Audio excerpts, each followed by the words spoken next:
नमस्कार दोस्तों, आप सबका स्वागत है मेरे YouTube चैनल सफरन ट्राइबल में। आप सबका मित्र मैं अंकेश आज फिर से उपस्थित हूँ आप सभी के सामने अपना अगला वीडियो लेके, जो कि बेस्ट है प्रधानमंत्री सूर्य घर मुफ्त बिजली योजना को लेके, जो कि एक सेंट्रल गवर्नमेंट की बहुत ही महत्वाकांक्षी योजना। तो इस योजना को प्रधानमंत्री मोदी जी ने लॉन्च किया था 15 फरवरी 2024 का, और इसके पीछे जो एम था, मुख्य उद्देश्य था, वो ये था कि जो पहले फेज की बात कर रहा हूँ, पहले फेज में 1 करोड़ गरीब और मिडिल क्लास फैमिलीज के घरों के रूफटॉप पे सोलर पैनल्स लगा के, जिनका जो मंथली कंजम्पशन जो इलेक्ट्रिसिटी का 300 या 300 यूनिट से कम है, उसको जीरो कर दिया जाए या कम कर दिया जाए।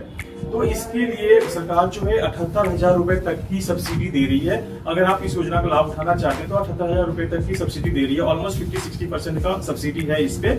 और इसमें अगर आपका जो कंजम्पशन है प्रोडक्शन से ज्यादा कम है, मान लीजिए कि आपने 300 यूनिट का पैनल लगाया है और आपका जो कंजम्पशन है सिर्फ 200 यूनिट ही हो रहा है, तो उसको आपकी जो लोकल पावर डिस्ट्रीब्यूशन कंपनी है यानी कि जिस्कॉम जो है, उसको आप इसको सेल कर सकते हैं और उससे जो भी इनकम होगा आप ले सकते हैं।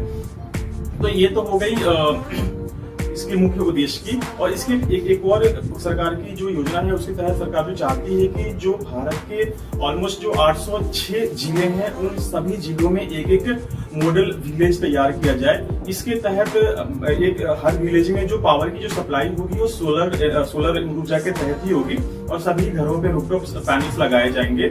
और उसके बाद जो प्रोडक्शन से ज्यादा जो उनका जो कंजम्पशन से ज्यादा जो प्रोडक्शन होगा, उसको सरकार खरीद लेगी और बाकी गाँव में भी उसको सप्लाई करेगी, जिसकी वजह से जो बाकी के जो गांव है, अगल के जो गांव हैं, वो इस मॉडल को अपनाएंगे, उससे प्रेरित होंगे और इस योजना का लाभ उठाएंगे। तो ये तो हो गई आपकी जो उद्देश्य था सरकार का, इसके पीछे का उद्देश्य। तो चलिए बात कर लेते हैं इसकी बेनिफिट्स की। तो इसकी बेनिफिट्स जो है काफी सारी है। इसमें से कोई भी harmful green house gas emit नहीं होता है, किसी भी तरह का कार्बन इमिशन नहीं होता है, और पर्यावरण पे जो इसका असर है वो मतलब कि जो दुष्परिणाम है वो जीरो है।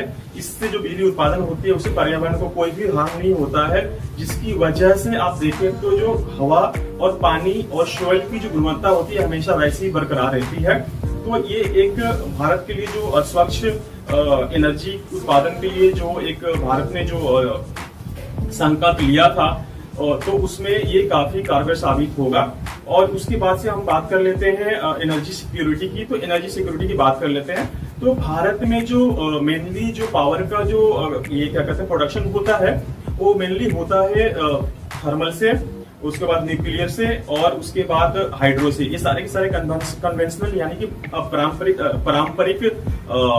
तरीके हैं जिससे बिजली का उत्पादन होता है।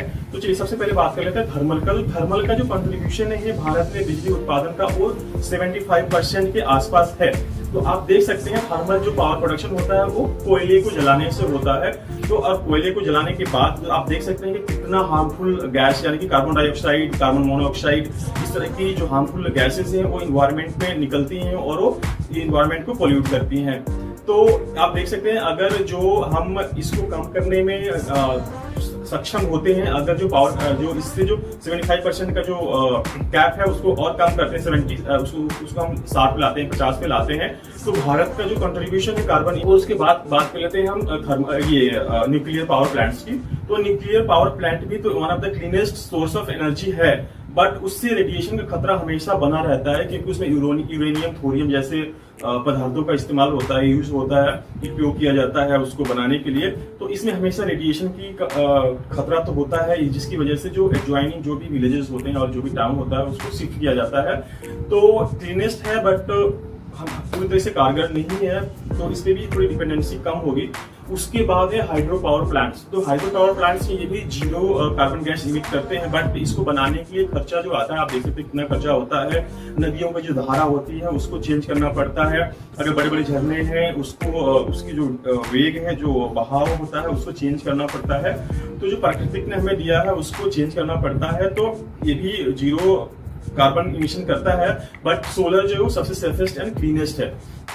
उसके बाद से बात जो कि रिन्यूएबल सोर्सेज हैं। तो रिन्यूएबल सोर्सेज में हो गया विंड, सोलर और बायोमास। तो विंड का जो प्रोडक्शन है इंडिया में अभी अच्छा खासा हो रहा है। गुजरात और राजस्थान में इसके प्लांट्स तो लगाए जा रहे हैं। ये भी क्लीनेस्ट सोर्स ऑफ एनर्जी है। उसके बाद हो गया बायोमास। बायोमास भी जो है वो क्लीनेस्ट सोर्स ऑफ एनर्जी है।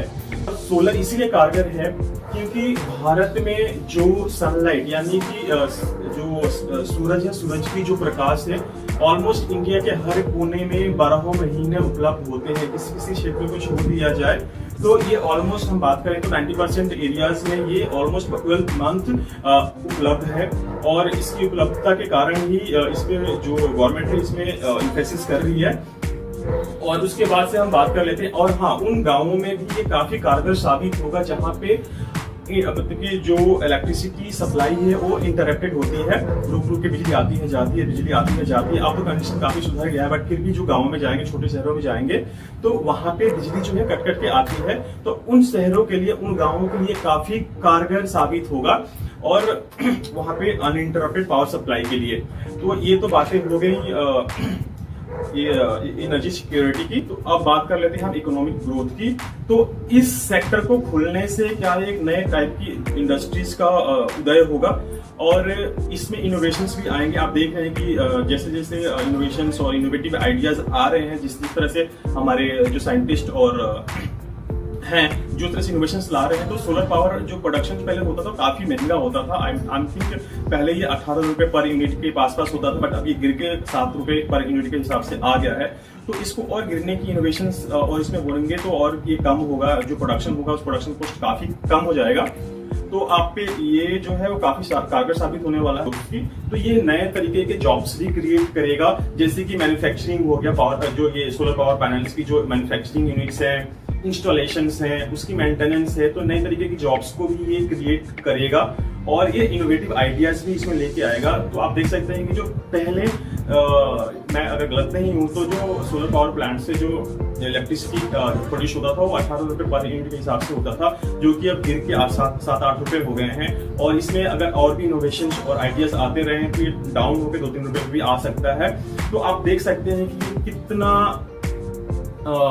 कारगर साबित होगा गांव में जो कि बिजली बिल की वजह से परेशान है। और एक बात और मैं बात कर लेना चाहता हूं यहाँ पे कि इलेक्ट्रिक व्हीकल्स का जमाना है। अब लोग जो है इलेक्ट्रिक व्हीकल्स ही ले रहे हैं, तो इसके लिए उनको चार्ज करने की जरूरत पड़ती थी, तो उनको जो ये बिजली सप्लाई होती थी उससे करते थे। अब क्या है कि वो सोलर पावर पैनल से बिजली खुद जनरेट करेंगे, खुद ही उसको चार्ज करेंगे अपनी गाड़ियों को।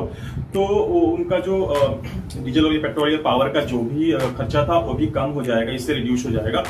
उसके बाद बात कर लेते हैं हम रिक्वायरमेंट्स की कि आपको क्या क्या रिक्वायरमेंट्स की आवश्यकता होगी जब आप ये पैनल्स को लगाना चाहेंगे। तो सबसे पहली बात है, आपको भारत का नागरिक होना आवश्यक है, आपको भारत का नागरिक होना चाहिए।